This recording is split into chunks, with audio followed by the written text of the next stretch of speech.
unsa may pinaka dili nimo malimtan, unforgettable and memorable experience diri sa CMU? Sa imong upat ka tuig nga pagstay diri. Grabe na ako experience sa CMU, ma'am, kay roller coaster gid siya. Aside sa kalipay nga dili na ako maiyap, ug di na ko siya mahunumduman gani karon kung unsang mga kalipay. Kaya hasta na gid sang daghan ang kasakit gid, ma'am. Yes po. Second year college po ko, second semester, nan-diagnose po ko og depression.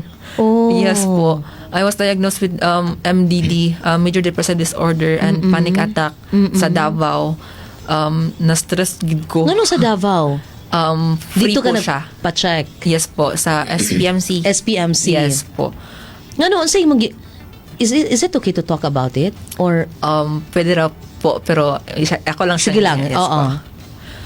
Na-stress gid ko atong sa amo ang mga kuan, ma'am, kaning murag na heavy bitaw siya sa ko ang end ang mga subjects po ato nga okay, year studies. yes, ato nga semester. At the same time na mga personal nga mga problems with internal sa akong family, and gasakit-sakit na po akong nanay ato, which is namatay na gid siya karon. Oh, so yes sorry to hear nag-sleep na that. gid siya. You mean your lola or your Mama sa kong mama po. Ito po lola. nagdako sa ko ang lola. Yes that's po. why.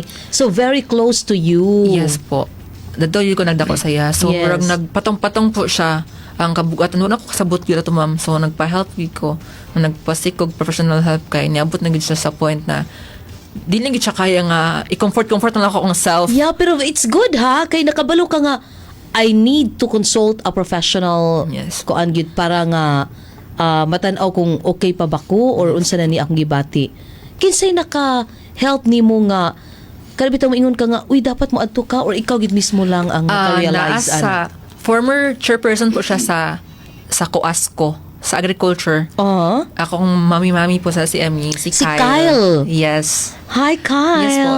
Mami-mami po na ako, anak-anak po ko ni Mami Kyle po. Hello to Kyle. Siya po ang nag-help sa kuha. Siya gid ang nag-uban actually sa kuha do sa SPMC, ma'am, kay iyapod tong ano po nga time. Iyapod tong kaning check up ato na time. Kapag check up Yes, po siya. appeal po siya, di ba? Iya po itong gi-share man. I think na-open up po to niya, ma'am. Na-share niya during Yes that po. speech, katong Yes speech. Po. Na-open po to niya sa speech niya. So, siya ang nag-help sa ko, ma'am. Siya nag-uban sa ko, to.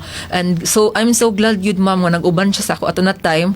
Kay, dili ko pagawason sa mental kung wala siya. As in na Yes naman. po, kay dili mo sugot ang doctors nga pagawason ko, ma'am, kay high daw ko no kayo ang level sa ko ang suicidal na mga attempts. Oh. So, kung walay waiver, which is dili dapat ako mo perma, kay ako man ang client or ang patient, dapat lahi po.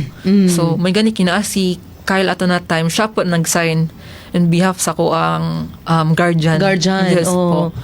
Kay dili jud ako makagawas sa dos SPMC if Wow, ever. but praise God, Yes you're okay now. Nag-stop na po ko last January sa ako ang meds.